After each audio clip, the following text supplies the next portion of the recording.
Well, my dad was a crippled person, and he went to business college up in Louisville, Kentucky, to Massey Business College, probably before 1910.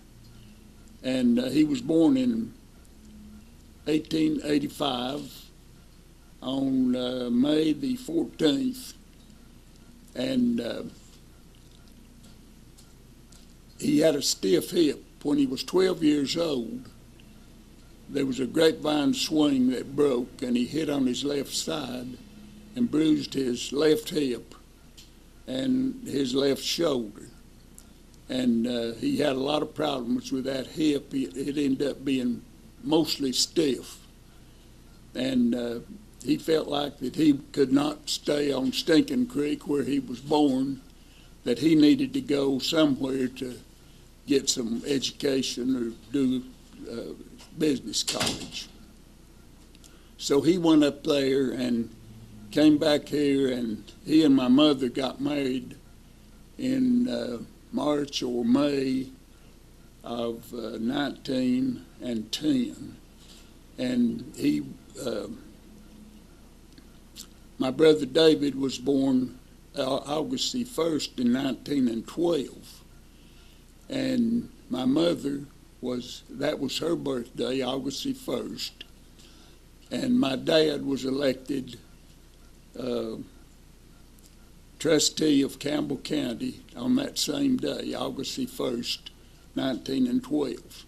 So that was a big day for our family. The family got started, and then my sister Mabel was born a couple years later in 1914. My brother Jim was born in 1916. My sister Jessie was born in 1919, and Aline in 1922. Then I came along a little bit late, November 22nd, 1929. And from that point on, my dad was backing up to him being elected trustee of Campbell County in 1912. He served as trustee until 1916. And at that they did not believe in a third term, so he did not run for re-election. And he and Sam Mars met on the corner, the story goes, over here in front of the bank one morning, and they were talking about the community needing a good, locally owned operation, a bank, to serve the community. So they organized the People's Bank, and it opened for business in May of 1917. And there were other stockholders, mostly right up and down the street here, the businesses. I can't name the different ones. But Wheeler Carden was the first president, inactive. At that time, the president did not work in the bank. They just selected one of the stockholders to be the president. And Mr. Gollier, who was the first active president, came here in about 1922. And as I remember it, about 1926, he was elected president of the bank. And I had the opportunity of working with him for 10 years, and he was a very good banker, high-type Christian gentleman. And that was in 1953 to 1963 that I got to work with him. I was backing up a little bit. I had been I went to Carson Inman for 2 years from 1947 to 1949. Then I transferred up to Bowling Green College of Commerce, the business university at Bowling Green, Kentucky. And I was up there for 2 years. And then in 1951, in September, I was drafted into the military for 2 years. So in September of 1953, I came to work here. While in the military, I took my basic training at Fort Jackson for 16 weeks, infantry basic, and then I was transferred to Panama Canal Zone, and I was down there off and on for 2 years for the rest of my tour. And I was on temporary duty during that time from about May of 1952 to September of 1952, and then I went back to Panama and stayed until September of 1953. At that point, I came here to work. I got out of the military September the 11th on a Friday in 1953, and then on September the 14th,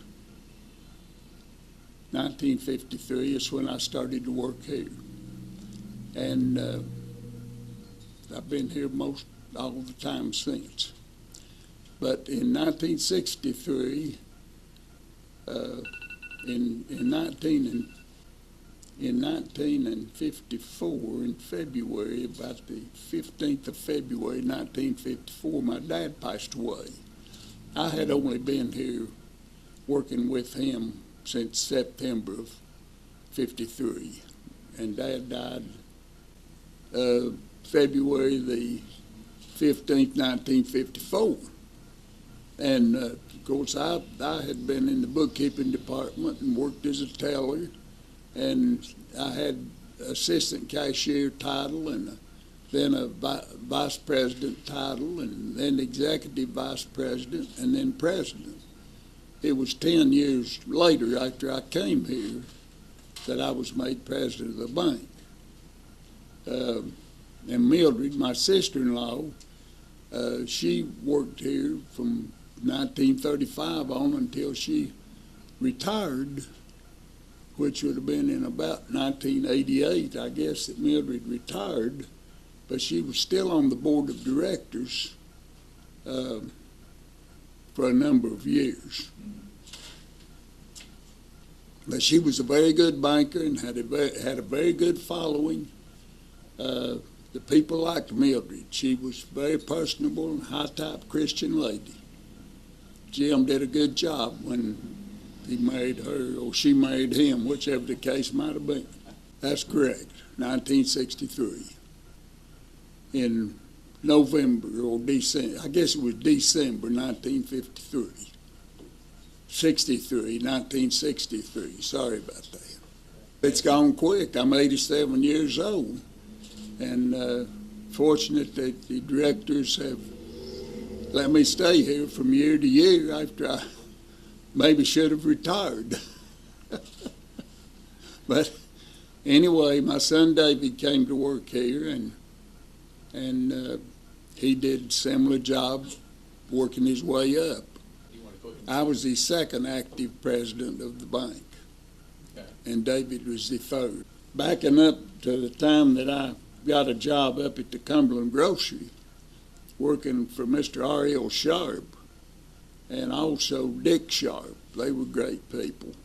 We had we did a lot of hard work up there, physical work. Of course, Conrad Troutman, Joe Brummett, and I at different times, Bobby Sharp, and the Baker, some of the Baker boys, we stamped tobacco. That's putting the cigarette tax on the package of cigarette for the state of Tennessee. That was our job. The tobacco comes in without the state tax stamp on it. We did that, and that was our main job. And then we delivered groceries to the different merchants around over the area, which, and I didn't know at the time, but I was learning the lay of the county, where all of the different communities were, and the country store was the headquarters, and that has helped me greatly in later banking circles here in the county. When we needed to go out some certain place, I knew people, so it helped. And I didn't know it was a training program at the time, but it has helped me a whole lot. Well, going back to, I grew up about 2 blocks, I guess you'd say, from downtown. And we used to come downtown. I could walk all the way downtown when I was a kid. Beach Street was not open from coming down the hill where L.J. Sargent, Doc Sargent's park is now. That street was not open. And you could walk all the way to town here to the First National Bank across the street without crossing a street. So it was safe for me as a kid to walk to town and just have the one street that you had to cross where the traffic was. But there was a place walking down the hill there about where the First National Drive-In, Community Trust Drive-In area is. They had a place that you could tie your mule or your horse up if you rode to town, and you wouldn't have to bring it into the city. And of course, Dr. Lindsay had a place there, and later was Dr. R.C. Price, and then the First National Bank was on the corner. And all of that has been changed. It's been torn out and redone. And the post office, of course, was across the street. And I remember barely can remember, when they dug that basement for the place, they used mules or horses with a scoop behind them to bring that dirt up out of the place. And when you get on into town, the streets were already blacktop downtown. We had the different buildings up and down the street there. Next to the First National, you had the Central Cafe. Then you had another cafe there. And next door, they had Walter's Funeral Home.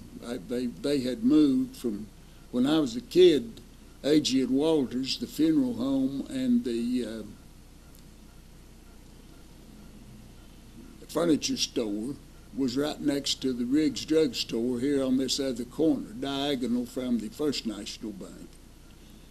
And they had caskets and all upstairs, and the furniture store was on the first floor, the street floor. I think it was AFAG, I'm not sure about that. But anyway, A.G. and Walters had that, and then they broke apart. A.G. stayed in the furniture business, and Walters went into the funeral home business. Shelby's variety store was there, and then Winkler's Drug Store and Shelby's grocery store was next door. Capitol Theater was in one of the buildings there. And then, of course, Cherokee came about in 1939, somewhere along there. And Mr. Parrott, he would, it cost us about a dime, 10 cents to get in on the movies for the children under 12. And if you went on Saturday, they had a cowboy picture, a Western, then they had the serial, and then they had another movie that was for more of an adult type. If you had to go home, if you went in at 10 o'clock in the morning when they opened up, or 11, you could go home for lunch and come back and say, Mr. Parrott, I paid and came in this morning. He'd say, come on in, boys, just come on back. You didn't have to pay twice. So, and of course they would sell popcorn for a nickel a bag, and the hardtacks, we called them, was the corn that didn't pop. It was very salty and hard, and he would give that to us. You know, he'd sack those hardtacks up, and we thought that was great. But for 10 cents, you get in the movie. At one point, they went up to 11 cents, and that was 10% increase in cost. I grew up on Riggs Hill, the corner of Chestnut and South Tennessee Avenue. Right next door to us was Congressman J. Will Taylor, and you could touch both houses at the same time. And I had always thought I could do that, and I can, because the two houses are still there. And I went out there not too long ago and touched both houses, just like this, is the way they're built. But that was right next door to J. Will Taylor. And he passed away in 1939 when I was almost 9 years old. And I remember going into the house where he was. When I woke up, there was nobody in our house, and I got out, and there was several people over at Taylor's in the back of the house.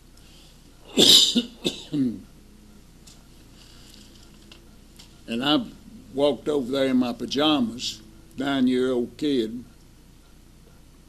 and went in, and they didn't pay attention to me. There were several people there, and I didn't know what was the problem. But I go in the house and walked down the hall and went into his bedroom, and there he was, laying in the bed on his right side, dead. I mean, and they came in there and got me out of there pretty quick. Took me back outside. But that was the congressman from our district, Judge J. Will Taylor, Congressman J. Will Taylor. I guess, well, I know I graduated in 1947, and I started out in the old West La Follette over there when I was 5 years old. I was 6 in November. I probably started to school in September of 1936, I guess it was, in the old frame building, 2-story frame building where Dr. Shaw's house is now. That's where the original West La Follette School was. And Mrs. Creekmore was my first grade teacher, and she had taught my 5 brothers and sisters ahead of me. She taught us all in the primer. And then we skipped the first grade and went directly into the second. And I was over there till we got in the 4th grade. That was in about 1939, somewhere along there. And then we moved over into the new West La Follette School, which is behind the First Baptist Church there. And that was when the railroad still came around over behind the school and Chestnut Street, and up in that way it's come across Central Avenue here in La Follette, where the Ben Rogers insurance office used to be, right there close by. And I was there in the 4th grade through the 7th, and came over to the high school. The 8th grade was there, and then the 4 years of high school. And that was during the war, for World War II, a good bit of the time. A lot of the boys, if they were 18 years old, they had already been drafted into the military, or they had volunteered. And they didn't have sports much at the time. They did have basketball later, and early on they had football, 6-man football team. Of course, I did a lot of courting at that time, too. I had a girlfriend that we dated probably a couple years there in high school. Gwen Brown, a pretty girl. Sue L. Osmus was a pretty girl. Sam Mars Jr., Sam Alexander Mars, I guess, he was son of Sam Mars that helped in organizing the bank. And Sam passed away not too long ago. And his wife, Sue Ella Mars, Sue Ella Osmus Mars, lives in Middlesboro, and their son Steve is a close friend of my son David. And then Sammy, he's one of them, and they had a daughter Susan that died earlier. When I was 15, I didn't have a driver's license, and I couldn't get the car to drive up 10 miles up the valley. So I rode a bicycle up there on Sunday and visited with the Brown family, Herschel Brown and Vonnie, his wife, Gwen and Jack and Becky. I would ride my bicycle up there, it's 10 miles, and I would leave my bicycle up there and catch the Middlesboro bus back at 7 o'clock or thereabout Sunday night, and it was always full of passengers, because that was during the war when a lot of people worked at Oak Ridge, and the bus sometimes was standing room only, but you could flag that bus down and catch it, ride into town, and get back home. And then on Saturday, the Cumberland Grocery had a run up to the valley. They delivered all the valley up there, and if I didn't get to go on the trip to help them deliver those groceries, the men would pick my bicycle up, or I would pick it up on Saturday, and then I'd have it available Sunday so I could ride back up there.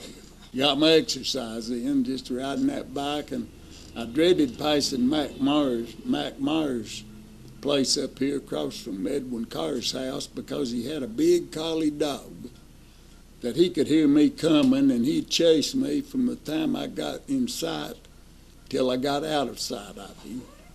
And he never did bite me, but he chased that bike every time I went up through there. Well, I had a service cycle, little way. It was my brother Jim's when he had the Western Auto, and I would ride it some. And then I got a Whizzer, put it on my bicycle. That was one you put on for about $80 or $90 or something like that. And then I sold it. And later I really got into motorcycling when the kids came along. We got little trail bikes and rode around up there at the house. Then we got a little larger bike, and then got a road bike. I got a 77 Goldwing, and David got a 78. And we did some riding. We rode to Texas, and we rode up to Washington, D.C. area another time, and different times. And in 1984, my wife and I, we rode our motorcycle to California. We were gone 4 weeks, the month of May, in 1984. Covered 6,300 miles in 4 weeks, and we basically stayed on the southern route going out to Los Angeles, and then went up the coast. Of course, on the way, George Burcham and Jim Rogers, George and Fay Burcham, and Jim Rogers and Kathy, they rode down to Memphis with us. We stayed all night in Jackson.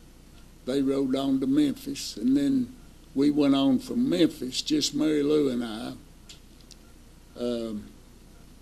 My sister Eileen and her husband Jim Sharp lived in Little Rock, so we spent the night with them, and then we might have stayed 2 nights. But anyway, from that point we went on into Texas, and stayed with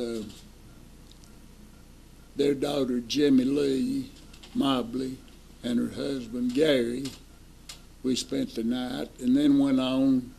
From that point on, we were just on and off Interstate 40 most of the way.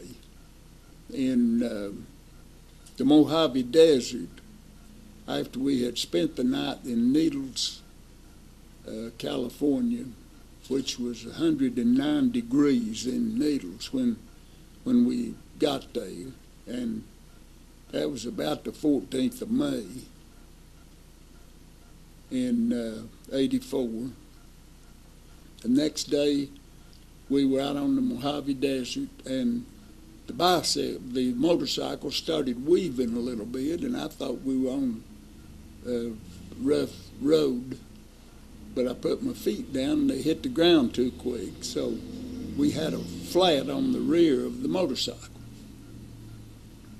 Well, I had passed a van that had Tennessee tags, and I waved him down. I'd stopped him to see if we could get some help.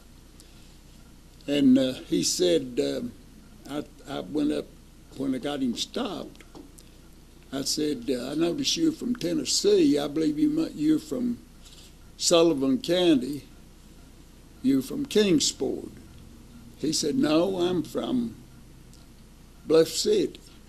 I said, Bluff City? I said, do you know Willard Meredith in Bluff City? He said, I sure do. He's my Sunday school teacher. I said, well, he's my first cousin, and we need help. So he got out and stayed with us. He was on the way to a funeral, he and his wife and family, and they stayed with us till we got the tire plugged and aired up. The '84 Goldwing had a built-in air compressor, which we could air the tire up enough to ride it on. So he followed us till we got to an exit that had a service station. And then we went in and got it aired up and got everything in good shape, and went on to my wife's brother's house in Victorville, and then another brother was not too far away. We spent the night with her brother John, and then we went on to the coast and rode up the coast, Highway 1, up to almost San Francisco, and turned back across to Suisun City, up around Fairfield, California, which was not too far east of San Francisco. And we stayed with an Army buddy of mine, Jim Williams, and his wife for a couple of nights. And then we came back across, and we got into Jackson Hole, Wyoming, and the snow was still up in north of there where we were trying to go, but it was too slick. We had to change our direction, and we went from there to Cheyenne, and then on across through Nebraska and back in to Kentucky and back down home. So we were gone 4 weeks to the day, 6,300 miles, and we had a good time. The most exciting part was having that flat on the Mojave Desert, but the rest of it, we didn't have any rain after we left Tennessee. It poured on us down around Memphis the day we were in Memphis, going west. We're honored that the community has supported us through all these years. We've got a lot of good customers, good friends. We've got good friends and good people that are not our customers. But this is a great community. La Follette is a great community, and it's a great place to raise your family. I mean, I've had a lot of good things happen here. And the children, we've got 3 nice children with families, one daughter that's not married, and she's in Knoxville and the CPA. And Johnny got twin boys, that Logan Hickman, and they're 23 years old, the 16th of this month. So that'll be just right away. And David's daughter is in medical school down in Memphis, got 2 years behind her, and got all of her classwork finished. She's getting along great. David and Deanne, they've got a nice family. And we're proud of them. We've been blessed. God has been good to us. We have lived good, and we've got a nice family. And Camille graduates tomorrow, his youngest daughter, which will be the 11th, 12th, let's see, is that the 12th? 12th of May. She'll be graduating from the University of Tennessee. And the other 3 children, the grandchildren, they've already graduated. So we've got a nice group of kids. And they look about us now. They call us of a night and check on us and want to drive us here and there, and sometimes they want to do too much. I kind of like to do my own driving. Sometimes they want to drive for me. But anyway, we looked about them a long time. Now they're looking about us, and that makes it nice. But we're anxious to have our get-together on the 100th anniversary up at the stable, Carlock and Nellie Myers barn, we call it, which is a great place for us to have it. Last year we had a celebration here downtown, and we decided this year we would have more parking space since it was the 100th anniversary, and if the weather was not good, we could be inside. So we really look forward to it, and we've got Emily Ann Roberts that'll be here again. She'll be here, I guess, from 11 to 12 on that day, and then the Parrott brothers will be here from 1 to 2. Oh, she will 1 to 2. Oh, she will be. Yeah. I'm sorry. Emily Ann Roberts will be here from 1 to 2 o'clock.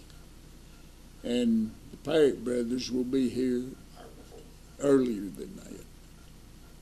So we're looking for a crowd, and you're going to have hot dogs and hamburgers and, I guess, potato chips. That's up to David and Logan. They're the ones that's planning this deal, so I'm just kind of easing along.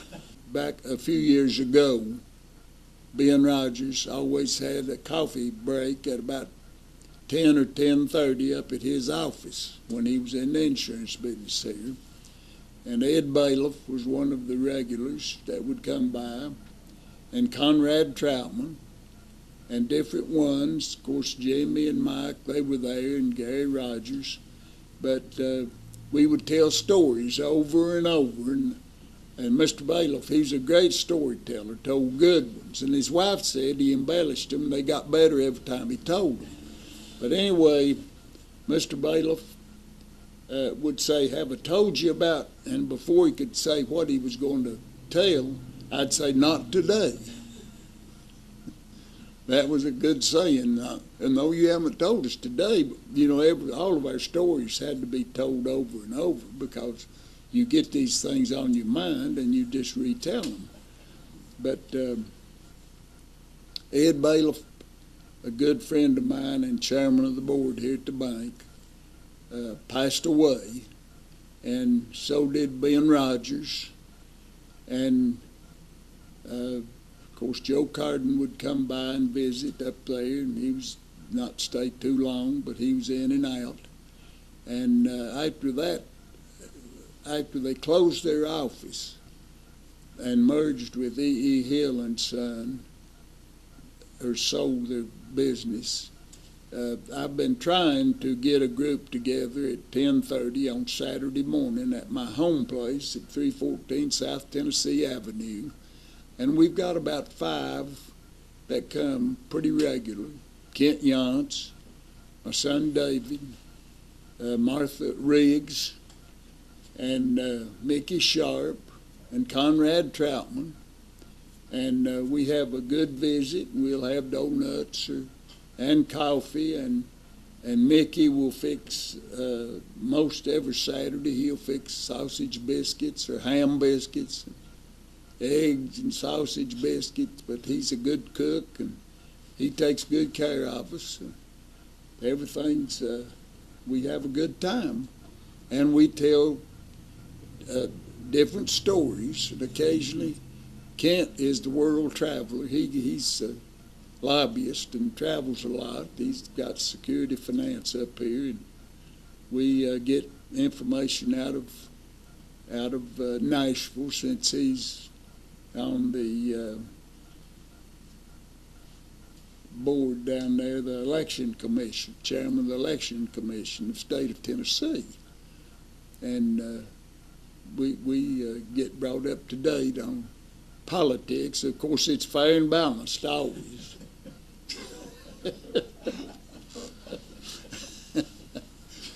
But that's our Saturday get-together. And we quit about 12 o'clock. Sometimes Conrad's there a little bit later with me. And then we tell the same thing over. We grew up together. His brother Andy was a good friend of mine, and we were about the same age. I was 3 or 4 months older than Andy, but he's gone. And of course, Conrad had Jerry, the dentist, and brother, and the 2 sisters, Jane and Joan, the twins. So we've had a great life, and still having it. I tell them I'm 87, working on 100, hanging in there, 3 days a week, rehab, and I hope it's helping. My wife says I act better because I go take it. But anyway, I'm gone 4 or 5. We leave at about 10 or 11 o'clock, about 11 o'clock, and get over there. I've got a little social group that we get together at 12:30 in the waiting area, and we start at 1 o'clock doing our exercise. Everybody's there for about an hour, and we've all got a problem. You know, we've got problems. We can't breathe. The one's knees have been replaced, and all kinds of stuff. So we just have a good time telling about our ailments. And I've had bypass surgery twice where they opened me up, and I've got a defibrillator that's been replaced 1 time. I've had stents put in 4 different times for a total of 6. And they've still got me patched up and running along. So that's the same story. I mean, other people can tell it. My 6 stents don't mean anything. Some of them got 16 or 20. Some of them got them in their legs, chest, all kinds of stuff. But it's an interesting group of people. I've met a lot of nice people over there. Nice people. Eat right and exercise. That's the key, I think, which I didn't do. That's why I've had so many things that had to be done to me, I guess. But it is genetic. A lot of it's genetic. 3 of us 6 children had to have bypass surgery. So some things we can't avoid if we inherited it. And that's not good to inherit bad health. But life is good, and we've enjoyed it and still enjoying it. Still working 1 day a week. And I come in on Tuesday. They let me come in. I get here about 8 o'clock and try to have a cup of coffee with some of them before 8:15, and we meet probably for an hour and a half, go over a few past dues. We don't have many. That's a joke. Then the new loan applications. We go over them pretty good to see if we can handle them. We can't handle them. We've been fortunate, very fortunate. But then I stay the rest of the day till about 3 o'clock, and sometimes I get ready to go home a little bit early. But we get along great. I'll tell you one short one here. When we were in about the, I say we, I think it was maybe, well, there was 4 or 5 of us. We decided we were in West Foley School, and at noon, we thought, well, we'll just take the afternoon off and go down here where Sergeant's Park is, and that was a junkyard down there. I mean, that was just a bunch of old cars that had rusted and rotted and all that stuff. And there was a touring car there which didn't have a top on it. It was open, and 4 of us got in the thing, sitting there like we were the mafia or we were something, and we had a pack of cigarettes. Well, we were smoking some cigarettes, and one of the boys chickened out, and he went back to school. Well, in a few minutes, he come back around across the, he walked out around the railroad track and hollered down there and said, "Hey, boys," says, "you better come on back up here." Said, "They know where you are." Said, "Oh, well, we're in trouble now." We'd only been gone about an hour probably.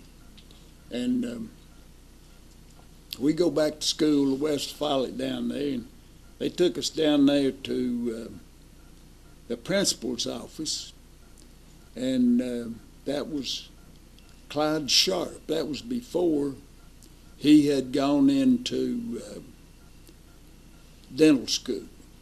He taught health and was the principal there. Anyway, he took us in there one at a time and talked to us. And he had a ping pong paddle, and he bent us over and bust our rear end. Tell him that not do that anymore, So, of course, I got my whipping just like the rest of them did. And I can remember that ping pong paddle. It stings.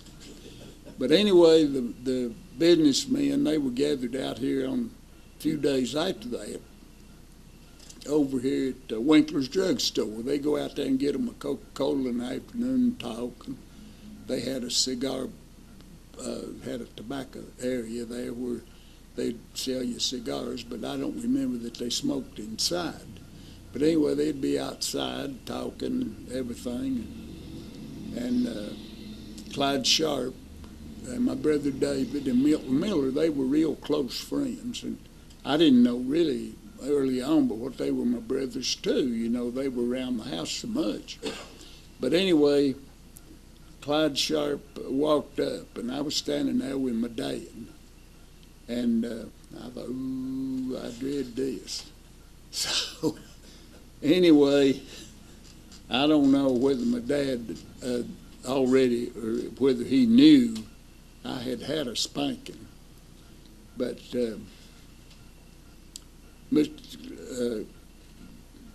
later Dr. Sharp, but anyway, Clyde Sharp, he came over, and my dad says, "Clyde, how are you and my son John getting along?" He said, why now, Mr. Reynolds said, we're getting along pretty good. I thought, that's good news. But that was another one of the things, well, up here at the dry cleaners, I had a Bill Blankenship and I, Billy, my same age as me. I'm about 6 months older than him. His birthday's in June, mine is November, previous November.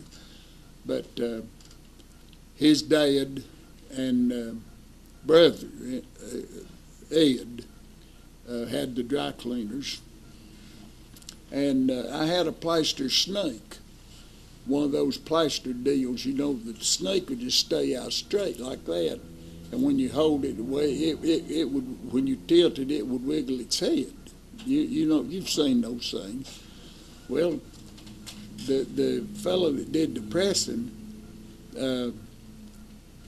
they had a table about, I'd say 4 by 6 or 3.5 by 5 or something, that they threw all of their pants on that they were going to press. They'd already been cleaned. So they'd lay those pants up there and throw one leg back, and smooth it out, getting the creases ready to pull that press down. And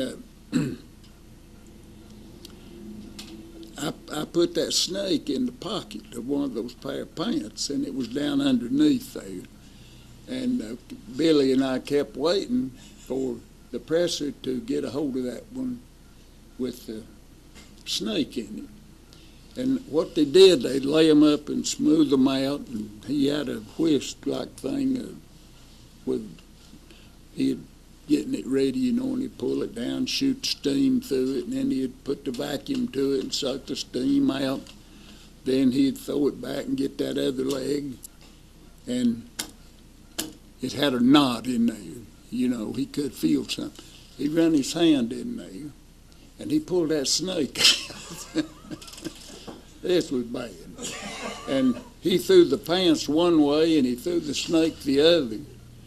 And he ran over behind the door there to going out on the street, and he just went to shaking, and his eyes kind of rolled back that way. And I thought, oh my goodness, you know, I don't know what I've done. And he just opened the door and left. This is cold, wet, cool weather. So they told me, said, he's going to get a pistol, he's going to shoot you. I said, oh, I went out the back door and hit the alley, ran over here and down by the Cherokee Theater. I just jumped in behind there and walked on down, went home. And I was scared to death. But anyway, a few days later, I came back down there to Blankenship's dry cleaners, service dry cleaners, and I found out that he had only gone down to the pool room to get a cup of coffee to kind of settle his nerves and cool down, you know, but that was bad to do stuff like that. I just didn't know the problems, you know, that it could cause. But another time, Dick Cooper and I, we had some firecrackers on Halloween night, and we would throw a firecracker out up there on Riggs Hill in front of Cooper's house. And here come a car up through there, and we lit one and threw it out, stopped. Who was it but the chief of police and the police commissioner? Tim Peters was the commissioner, and Chief Nicholson, he was the fellow that retired here from somewhere, and he had a light that looked like that big when he flashed it around over the ground, you know. We run around into Cooper's garage, jumped in the back seat and laid down in the floor, and they had about a 38 model Chrysler. And the chief knew we went in there, I guess, so he comes in, he shines the light around under the car and everything, and he ever did shine it down. But I was scared, and I had a pocket full of firecrackers, these, what do they call them, little short one had the fuse in the middle. Yeah, and I took a handful of them and threw them back up in the back of the car. And when they hit that cardboard box, you could hear it, you know. Well, he came back in the garage, shined them around again, and I feel like he knew we were in there, but he didn't shine it down on us. And he left, and we didn't throw any more firecrackers. We quit. We quit on that deal.